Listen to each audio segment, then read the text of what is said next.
Good morning, children. Class 8. I had started this lesson, the Indian Constitution and Civics, lesson 1, and I have sent you some part. I have discussed some part in the video. I hope you all have seen. So today I am going to start from here. Importance of preamble. Okay, in preamble I have shown you this point. These are the basic values which was laid in the preamble, जो कि nation को follow करना है, हमें follow करना है. ठीक है, this is the introductory page and these points are mention in this page and we have discuss the important terms here कि इस पॉइंट्स में क्या दिया गया है कि India is a sovereign, socialist, secular, democratic, republic, justice. All these points we have discussed here. Now we will discuss importance of preamble.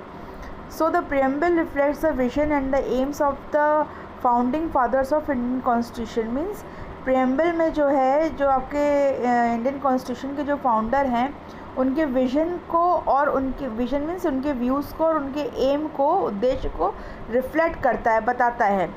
Even though it can not B enforce by law. हालांकि मतलब ये कानून से, किसी भी law से बाध्य नहीं है, एनफोर्समेंट बाध्य नहीं है, but it is an important document because it states the goals before the nation and thus guides the policy makers.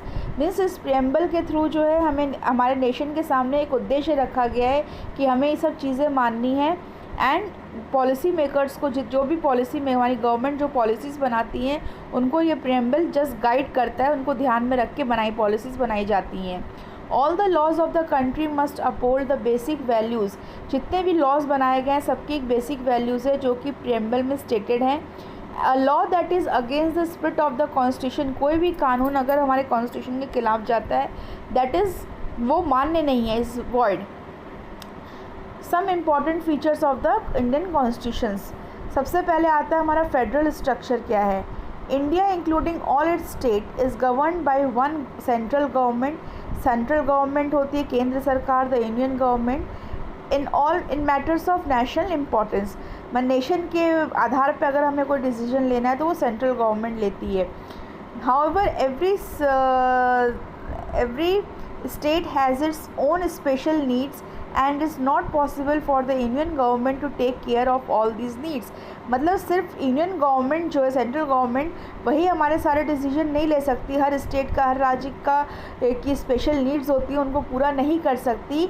So we have government at the state level as well. मतलब हर राज्य की सरकार अलग अलग होती है. जैसे यूपी की सरकार अलग है, महाराष्ट्र की सरकार अलग है. इस तरह से हर स्टेट की जो है सरकार अलग अलग होती है. The state governments job is to make, state government की क्या जॉब है, is to make and give effect to laws that meet the special needs of the state. State level पे नीड्स को पूरा करना. Such a system of government in which individual states have control over their own affairs but are controlled in a central government in matters of national importance is called a federal system. मतलब जो राज्य सरकार बनी है, state government अपने affairs को control करती है, ठीक है, उसको हम लोग कहते हैं, उस सिस्टम को हम लोग कहते हैं फेडरल सिस्टम. ठीक है. नेक्स्ट हमारा आता है कि there is a separation of power. अलग अलग पावर से हमारी गवर्नमेंट्स डिवाइडेड हैं, union government and the state government. Constitution के अकॉर्डिंग 3 लिस्ट बनाई गई है इस सब्जेक्ट पे. सबसे पहला आता है union list on which the union government makes laws, जिसमें यूनियन गवर्नमेंट लॉज बनाती है. The state list on which the state governments make laws. State list में क्या होता है, स्टेट गवर्नमेंट लॉज बनाती है. एंड लास्ट लिस्ट आती है आपकी the concurrent list on which the union and state government, जहाँ पर यूनियन और स्टेट गवर्नमेंट मिलकर जो है एक लॉ को शेयर करती है. जो भी कानून बनता है दोनों की आपसी सहमति से बनता है. ठीक है. नेक्स्ट आपका आता है 3 organs of the government. Government की 3 ऑर्गन्स हैं, जैसे कि लेजिस्लेचर 3 ब्रांचेस में डिवाइडेड है. Legislature which make new laws, जो एक नया कानून बनाती है. The executive which give effects to the laws, जो कानून को इफेक्ट में लाता है.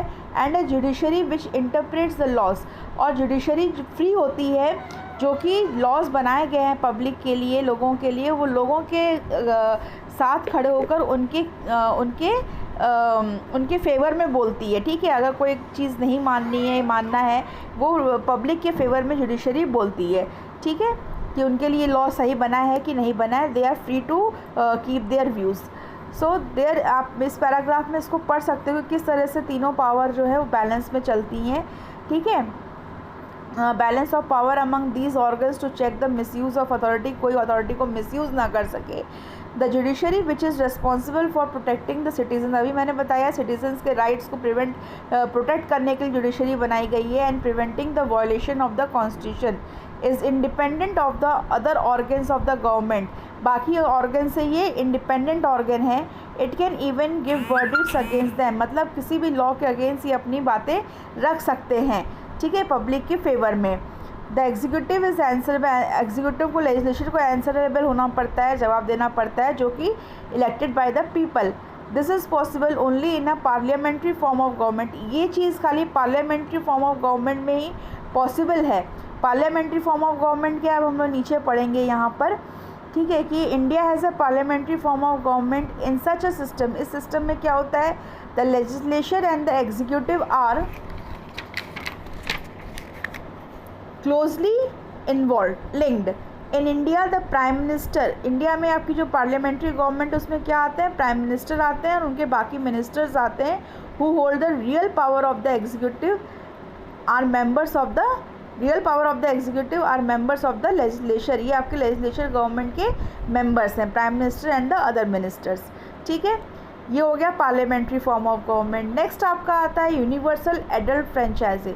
इट्स मीन्स कि हर एक एडल्ट को जो कि 18 ईयर्स के अबव है इंडिया में, उसे वोट करने का हक है, चाहे वो किसी भी कास्ट का हो, चाहे वो किसी भी रिलीजन का हो, चाहे उसकी कोई भी लैंग्वेज हो, चाहे वो गरीब हो, चाहे पुअर हो, चाहे वो मेल हो फीमेल हो, किसी भी लेवल का माने उसकी एजुकेटेड हो या इलिटरेट हो, सबको वोट करने का बराबर से हक है। Each adult citizens can vote no matter what his or her race, religion, language, caste, wealth, race, sex और level of education may be, ठीक है।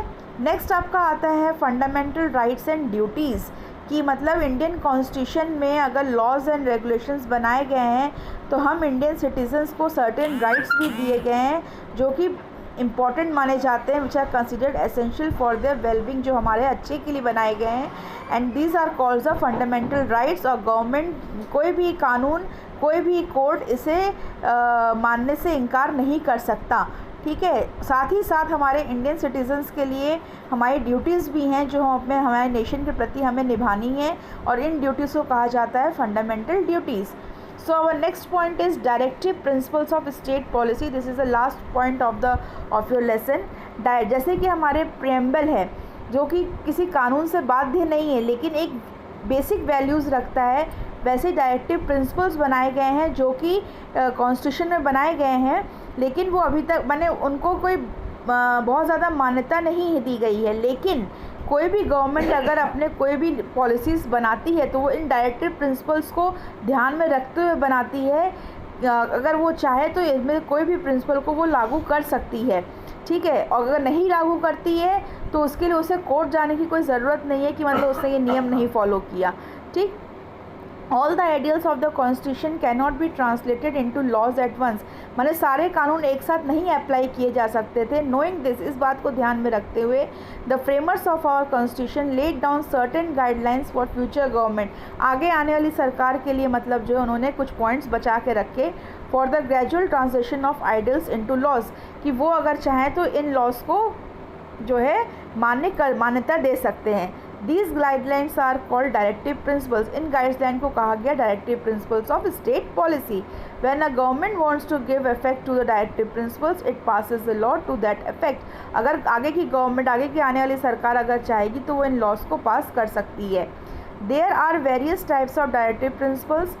Those that promote economic justice. अब डायरेक्टिव प्रिंसिपल्स में क्या क्या, इकोनॉमिक जस्टिस है, ठीक है, इकोनॉमिकली बेस पे जस्टिस करना, promote welfare, social justice, those that have strengthened the democratic systems, strengthen करने के लिए पॉलिसीज़ बनाई गई हैं, ठीक है। To seek to preserve our natural and cultural heritage को बचाने के लिए पॉलिसीज़ हैं, and those that are related to foreign policies भी बनाई गई हैं। तो आगे की सरकार अगर चाहे या जो सरकार गवर्नमेंट चाहे तो इनमें से कोई भी प्रिंसिपल को, इसमें से कोई भी पॉलिसीज़ को अपना के आगे उसको लॉ में ला सकती है। ठीक है। Like the preamble the directive principles can not B enforced by law, भी मैंने बताया ये कोई कानून, कोई बाध्य लॉज नहीं है। ठीक है, कोई एनफोर्स्ड नहीं है कि मतलब हाँ इन्हीं लॉज इनको मानना ही है। ये कुछ एक्स्ट्रा पॉइंट्स कॉन्स्टिट्यूशन में रखे गए हैं जो तुरंत एक साथ लागू नहीं किए जा सकते थे, जिसको आगे आने वाली सरकार के लिए रखा गया है। ठीक है, कि अगर वो गवर्नमेंट चाहे तो वो इन लॉज को अप्लाई कर सकती है। Though it is the government duty to follow these principles while framing policies, कोई भी नई पॉलिसी बनाने से पहले इन डायरेक्टिव प्रिंसिपल्स को ध्यान में रखना गवर्नमेंट की ड्यूटी है। बट अगर if it fails to do so तो government can not be sued in a court, मतलब उसको कोर्ट जाने के लिए इसके लिए ज़रूरत नहीं है। सूड का मतलब होता है to go in a court of law, जहाँ पर कोर्ट ऑफ लॉ में जाने की उसको ज़रूरत नहीं है कि उसने ये कानून क्यों नहीं माना, इस चीज़ को वो आंसरेबल नहीं है। ठीक है, तो this here the your lesson ends. Now you can read the lesson. If you have any doubt in any point you can ask me in live classes. Thank you class.